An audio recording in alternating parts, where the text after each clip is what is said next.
إن الحمد لله نحمده ونستعينه ونستغفره ونعوذ بالله من شرور أنفسنا ومن سيئات أعمالنا من يهده الله فلا مضل له ومن يضلل فلا هادي له وأشهد أن لا إله إلا الله وحده لا شريك له وأشهد أن محمدًا عبده ورسوله أما بعد قال النبي صلى الله عليه وعلى آله وسلم فبينما هو كذلك إذ أوحى الله سبحانه وتعالى إلى عيسى إني قد أخرجت عبادا لي لا يدان لأحد بقتالهم فحرز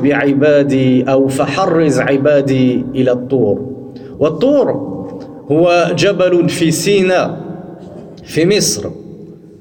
فمن هؤلاء العباد المفسدين أو من هؤلاء العباد المفسدون في الأرض؟ إنهم يأجوج ومأجوج وهم من علامة الساعة الكبرى. قال الله سبحانه وتعالى حتى إذا فتحت يأجوج ومأجوج وهم من كل حدب ينسلون، يعني ينزلون من كل مكان وينتشرون في الأرض.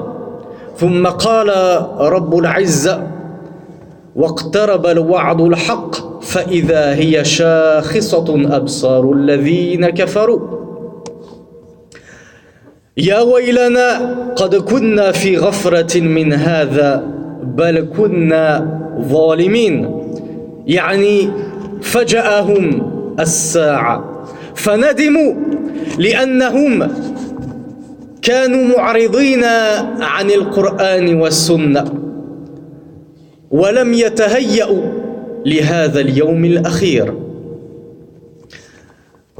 Le messager d'Allah sallallahu alayhi wa sallam a dit dans un hadith dont nous avions déjà cité le début: et alors qu'ils se trouveront ainsi, Allah subhanahu wa ta'ala révélera à Isa, Jésus fils de Marie: certes, je viens de faire sortir des esclaves à moi contre qui nul n'a de force.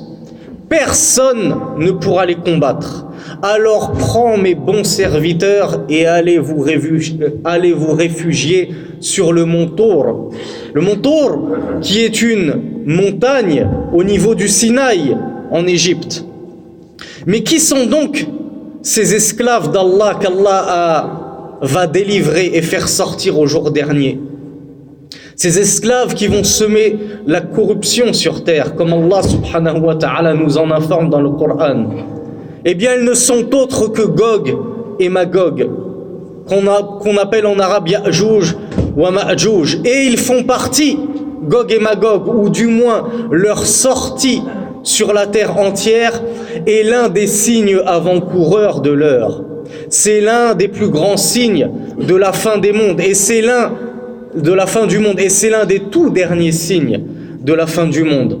En effet, Allah subhanahu wa ta'ala nous dit: et lorsque nous aurons ouvert le passage à Gog et Magog, et qu'ils déferleront de toutes contrées, c'est-à-dire qu'ils descendront de partout, et ils peupleront et ils traverseront toute la terre. Puis Allah subhanahu wa ta'ala poursuit en disant: et la promesse de vérité s'approchera, c'est-à-dire la survenue de l'heure sera toute proche, et alors les regards des gens seront hagards, vides, et d'ailleurs ils se maudiront eux-mêmes, et ils diront et ils crieront: malheur à nous, certes nous étions dans l'insouciance quant à ceci, c'est-à-dire quant à ce jour dernier, mais plutôt nous étions des gens injustes et iniques. Ainsi l'heure les surprendra alors qu'ils étaient dans un moment de grande insouciance, car toute leur vie ils se seront détournés du Coran, de la sunna du messager d'Allah sallallahu alayhi wa sallam, et jamais ils ne se seront préparés pour la rencontre finale avec leur Créateur. Amma Ya'juj wa Ma'juj fahuma أمتان من البشر واسماهما أعجميان كما قال أهل اللغة مشتقان من أجيج النار أي من التهاب النار أو من الماء الأجاج وهو الماء الشديد الحرارة الشديد المروحة وذلك لطبيعتهما الخبيثة المائلة إلى الإفساد والتخريب والتدمير والتحريق. ولو قرأتم في كتب التفاسير يعني شروح القرآن أو في كتب التاريخ ولا سيما تاريخ الطبري الذي لا أنصحكم به لوجدتم العجب العجاب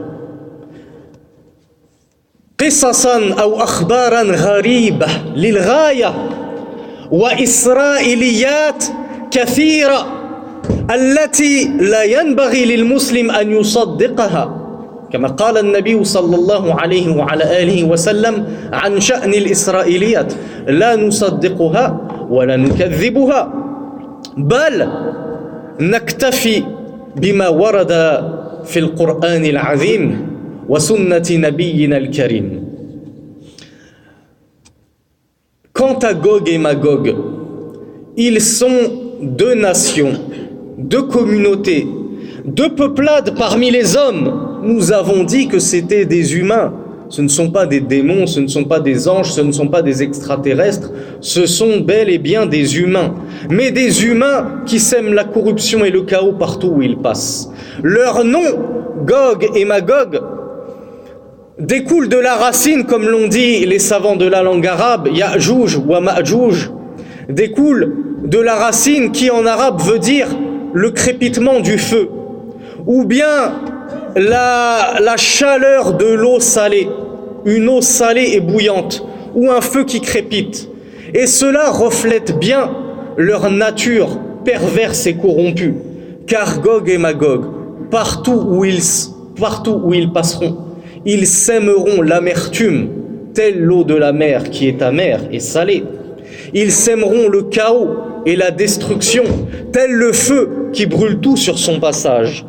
Et si vous lisiez les livres d'exégèse, c'est-à-dire les explications du Coran, ou bien certains livres de tarikh, d'histoire, et notamment les fameuses chroniques de Tabari, que je ne vous conseille absolument pas de lire, car elles pourraient vous causer plus de tort à votre science et à votre croyance qu'autre chose.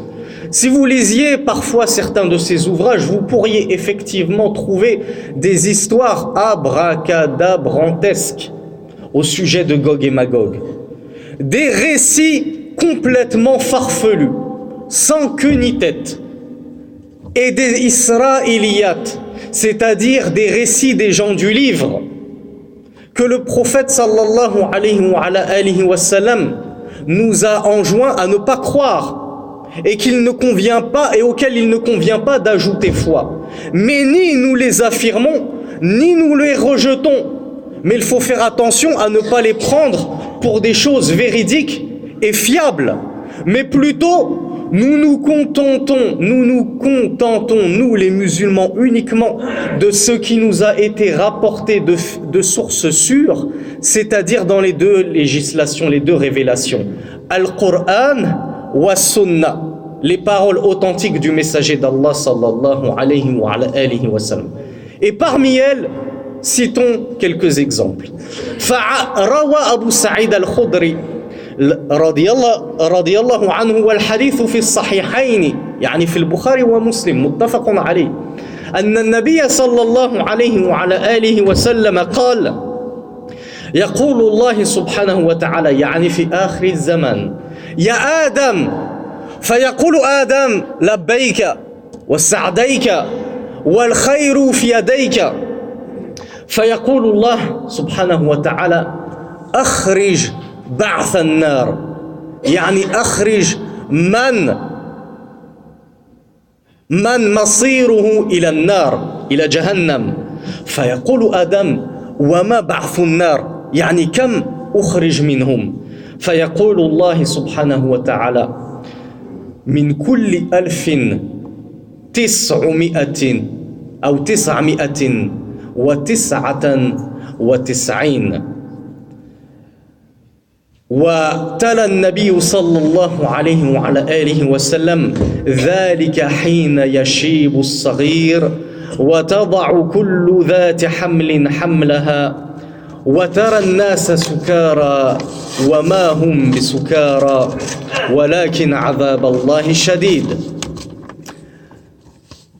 فخاف أصحاب النبي صلى الله عليه وعلى آله وسلم من ذلك واشتد ذلك عليهم فقالوا يا رسول الله وأينا هذا الرجل، يعني إذا كان بعث النار أو إذا كان بعث النار 999 رجلا وإنما ينجو واحد فمن منا ينجو من النار؟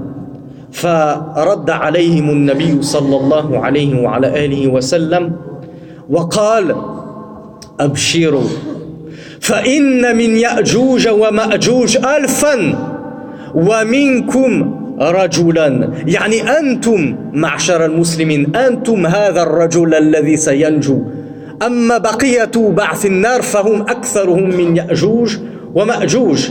ثم قال النبي صلى الله عليه وعلى آله وسلم والذي نفسي بيده إني لأطمع أن تكونوا ثلث أهل الجنة.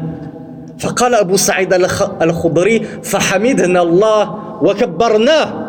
ثم قال النبي صلى الله عليه وعلى آله وسلم والذي نفسي بيده إني لأطمع أن تكونوا شطر أهل النار، يعني نصف أهل الجنة، يعني أن تكونوا أنتم المسلمون نصف أهل الجنة. إن مثلكم، يعني أنتم المسلمون، إن مثلكم في الأمم كمثل الشعرة البيضاء في جلد الثور الأسود، فاعتزوا بدينكم أيها المسلمون وتمسكوا بكتاب الله وسنة نبيكم تفلحوا، وأسلموا أيها الناس، أسلموا كافة تسلموا. يا أيها الذين آمنوا ادخلوا في السلم كافة ولا تتبعوا خطوات الشيطان إنه لكم عدو مبين. Parmi les propos prophétiques relatifs aux communautés de Gog et Magog, nous pourrions citer celui rapporté dans les deux authentiques de Bukhari et Muslim d'Abu Sa'id al-Khudri radiyallahu anhu, qui rapporte que le messager d'Allah sallallahu alayhi wa sallam a dit Allah dira, c'est-à-dire au jour dernier, ô Adam, votre père Adam, premier des prophètes. Alors Adam répondra, j'accours à toi, ô mon Seigneur, je réponds à ton appel. Il lui dira, sors, c'est-à-dire de ta descendance, la faction qui est vouée au feu. Alors Adam, alayhi salatu wassalam, répondra, et combien dois-je en sortir? Quel est donc le nombre de personnes de toute cette humanité, depuis le premier homme jusqu'au dernier? Combien donc de toute cette foule et cette multitude de personnes dois-je en sortir pour les conduire au feu? Alors Allah subhanahu wa ta'ala lui dira, pour 1000 personnes, prends-en 999 et ceux-là sont voués au feu.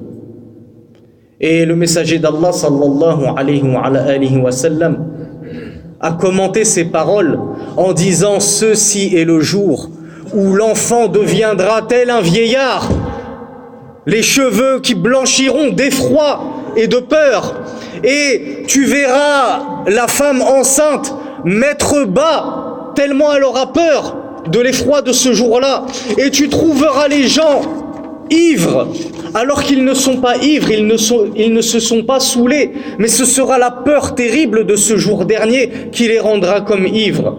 Mais certes, le châtiment d'Allah est épouvantable, il est effroyable. Et alors cette annonce a fait peur aux compagnons du messager d'Allah. Un seul homme sortira indemne sur 1000 âmes, dont les 999 autres iront en enfer. Alors les compagnons ont posé la question au messager d'Allah, et qui donc parmi nous sera ce rescapé-là?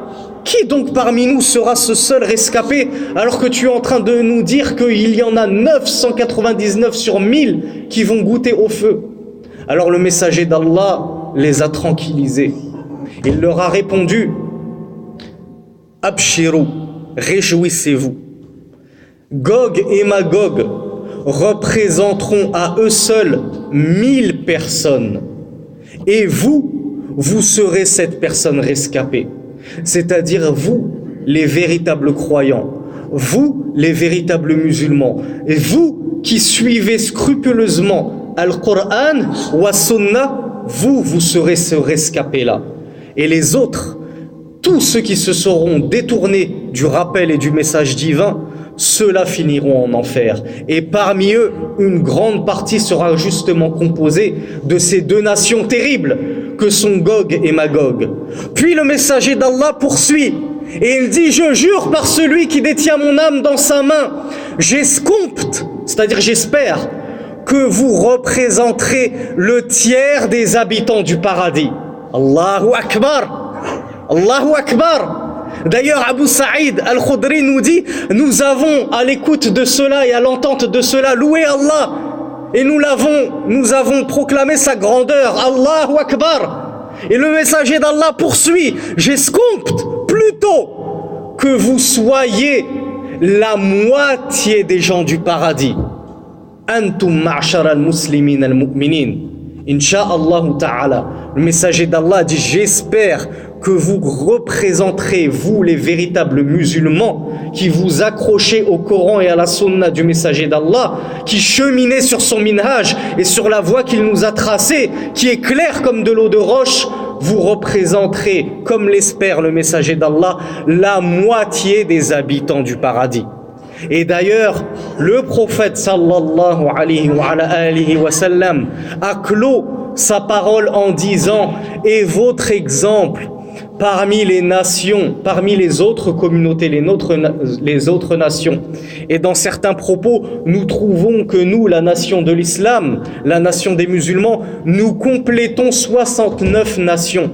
Nous sommes la 70e nation qu'Allah subhanahu wa ta'ala fait surgir pour les hommes. Le messager d'Allah a dit: vous, votre exemple, parmi les autres nations, vous êtes tel le poil blanc que l'on trouve sur le cuir du taureau noir, c'est-à-dire une goutte dans l'océan, une aiguille dans une botte de foin, comme le dit le dicton français.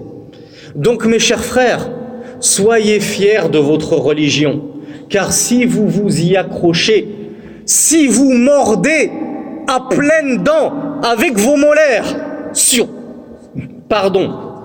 vous mordez à pleines dents avec vos molaires sur le Coran et sur la Sunna du messager d'Allah sallallahu alayhi wa sallam, alors vous réussirez, alors vous serez les rescapés du feu.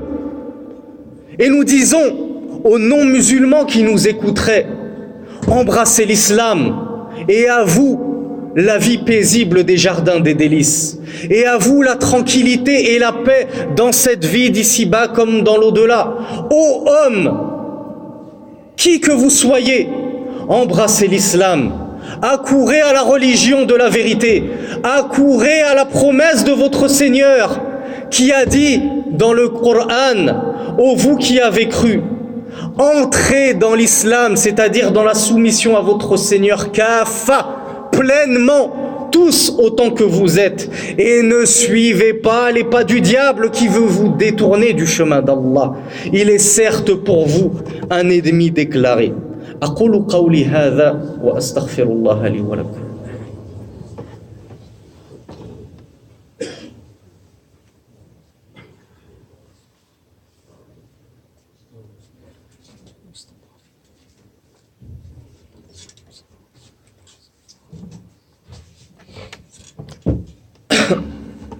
الحمد لله وحده والصلاة والسلام على من لا نبي بعده أما بعد فإن خير الحديث كتاب الله وخير الهدي هدي محمد صلى الله عليه وعلى آله وسلم وشر الأمور محدثاتها وكل محدثة بدعة وكل بدعة ضلالة أما بعد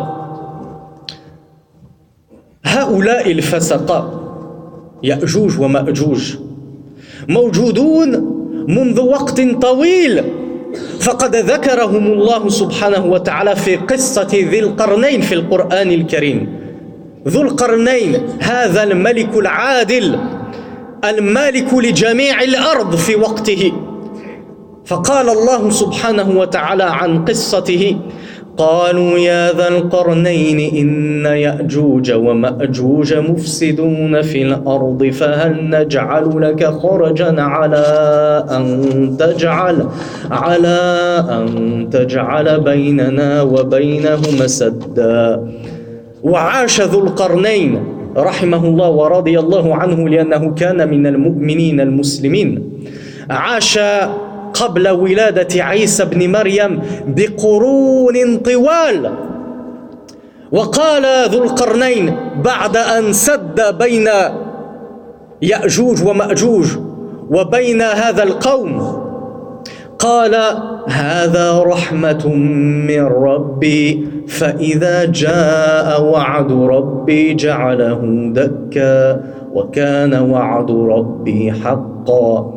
وقد بدأ فتح هذا السد في عهد النبي صلى الله عليه وعلى آله وسلم، فقال الصادق المصدوق: لا إله إلا الله، ويل للعرب من شر قد اقترب.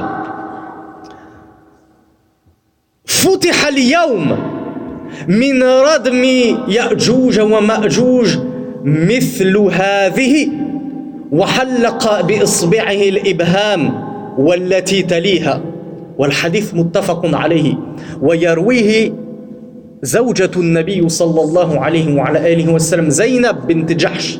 فخافت زينب وقالت: يا رسول الله أنهلك وفينا الصالحون؟ فقال النبي صلى الله عليه وعلى آله وسلم: نعم إذا كثر الخبث، فما بالكم بزمننا هذا؟ كم فشى الخبث، فما ظنكم بزمن يأجوج ومأجوج؟ ما أعظم الخبث فيه. فإذا خرجوا، يعني يأجوج ومأجوج إذا خرجوا سعوا في الأرض فسادا.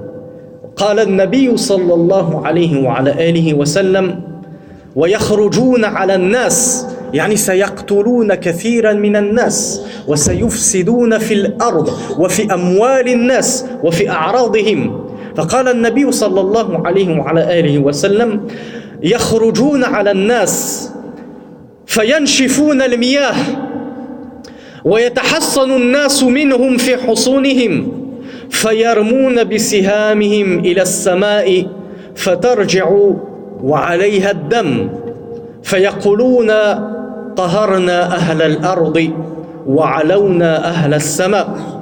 فيتضرع عيسى بن مريم والذين آمنوا معه إلى الله فيدعون الله سبحانه وتعالى أن ينجيهم من هؤلاء البغاة، فيرسل الله سبحانه وتعالى عليهم النغف في رقابهم فيصبحون فرسا، يعني قتلى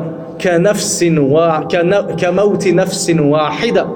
والنغف دودة تخرج من أنف البعير.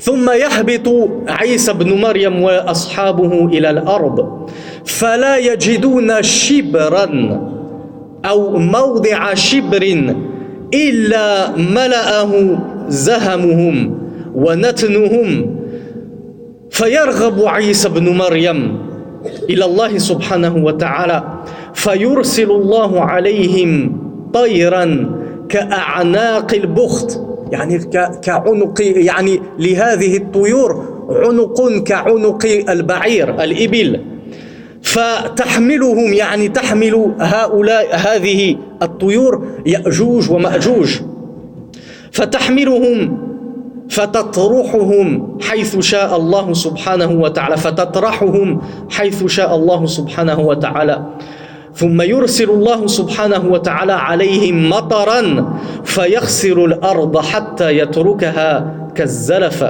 ثم يقال للأرض أنبتي ثمرتك وردي بركتك.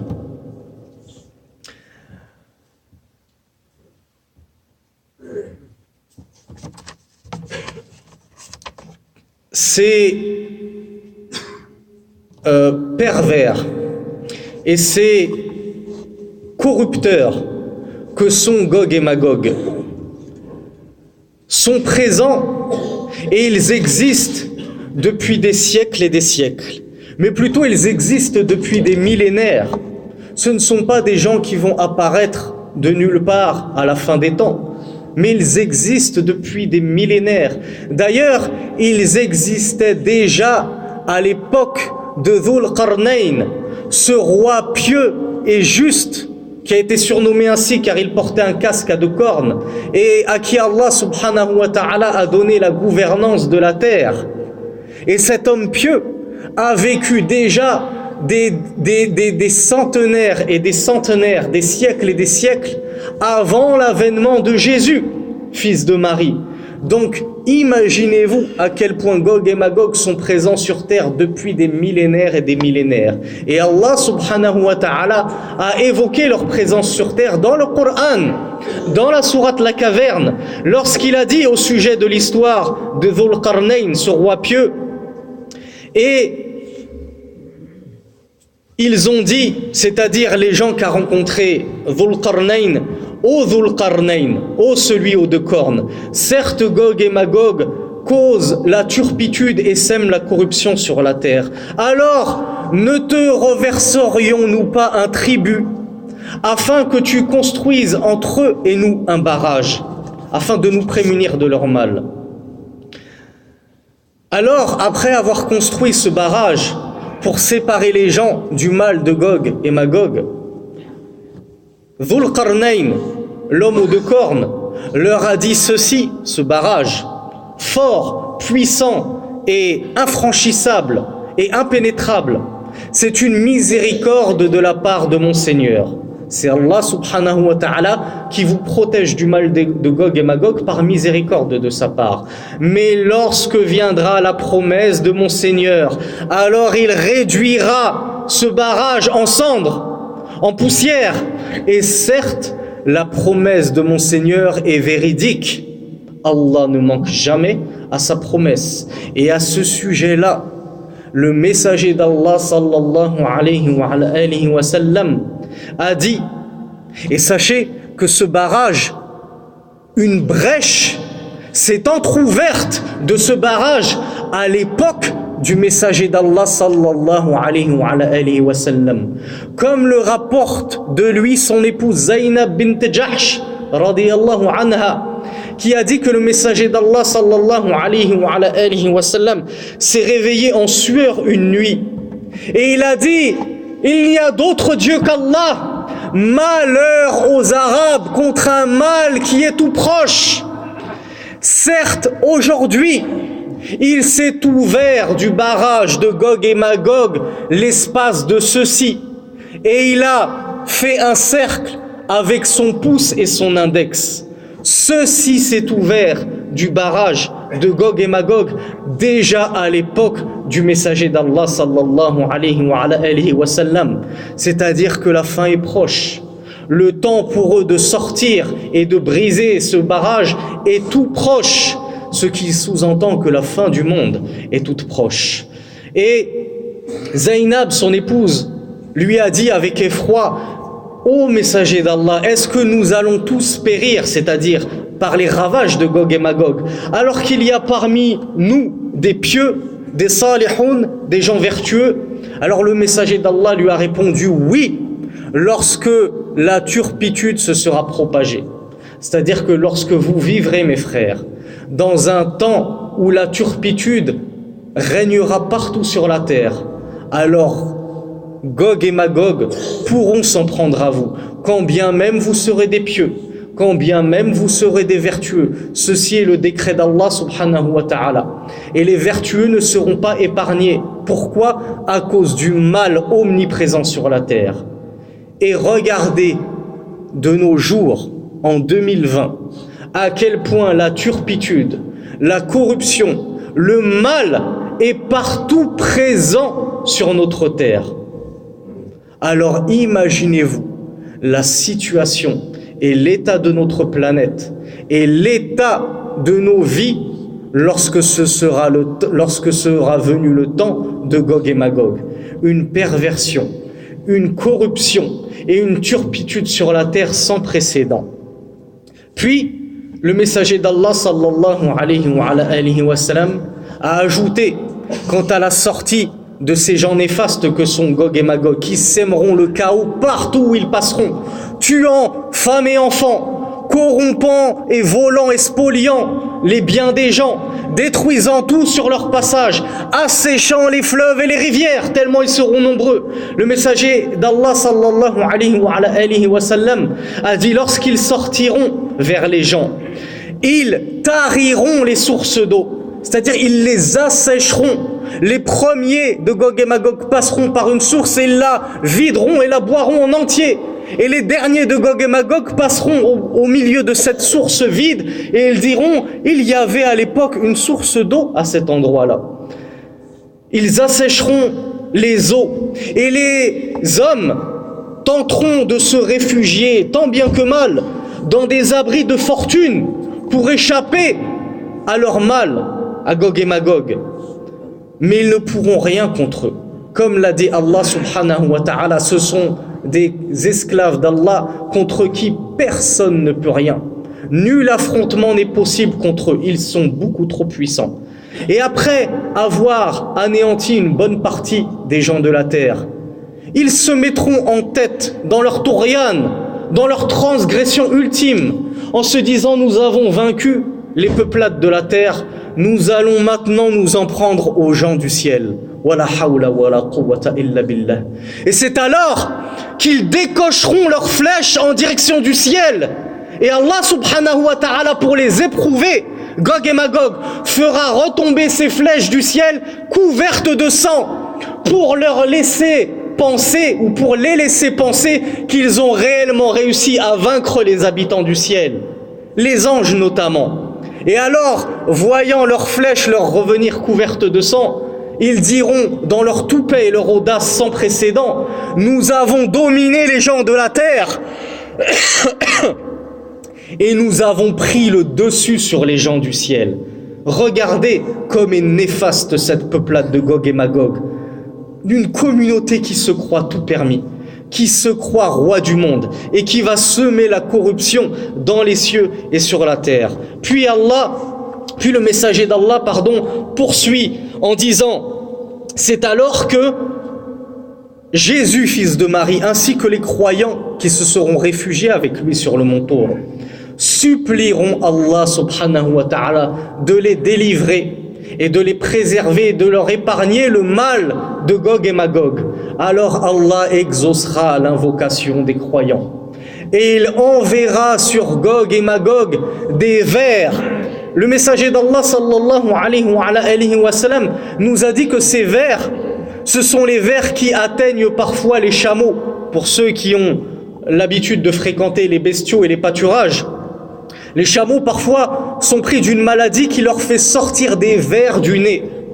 Eh bien ces vers-là, Allah éprouvera Gog et Magog, qui se sont crus pour les rois du monde, qui se sont crus pour les plus puissants de la galaxie, qui se sont crus pour un peuple que personne ne pouvait vaincre. Eh bien Allah les tuera du premier jusqu'au dernier par quoi? Par un tout petit ver, un tout petit asticot. Et ils mourront tous du premier jusqu'au dernier, comme un seul homme. Ils tomberont tous morts, exécutés à terre comme un seul homme. Et alors, Jésus, fils de Marie, et les croyants avec lui descendront du mont Tour. Et ils regagneront la terre, mais ils ne trouveront pas l'espace d'un chibre shibr dans la langue arabe, c'est l'espace qui est compris entre le pouce et le petit doigt. Donc, une quinzaine de centimètres à tout casser. Le messager d'Allah nous dit, ils ne trouveront même pas l'espace d'une quinzaine de centimètres sur la terre sans qu'elle ne sera recouverte du cadavre putrilentiel de Gog et Magog. Et l'odeur sera pestilentielle. Une odeur suffocante, abominable, émanera de leurs cadavres en décomposition. Alors une nouvelle fois, Jésus, fils de Marie et les croyants supplieront Allah subhanahu wa ta'ala de les débarrasser de leurs cadavres en putréfaction. Alors Allah une seconde fois exaucera leur doua.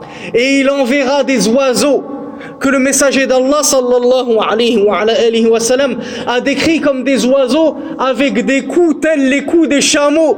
Donc ce seront des oiseaux avec de longs coups qui prendront les cadavres de Gog et Magog et qui les éloigneront loin des croyants et qui les transporteront là où Allah subhanahu wa ta'ala aura décidé qu'ils soient entassés. Puis Allah subhanahu wa ta'ala, pour laver la terre des restes de souillure de Gog et Magog et de cette odeur pestilentielle qui aura contaminé toute la terre, enverra une pluie qui nettoiera alors toute la terre. Elle deviendra alors tel un miroir étincelant de beauté et de pureté. Puis Allah subhanahu, puis il sera dit à la terre, refais sortir tes fruits.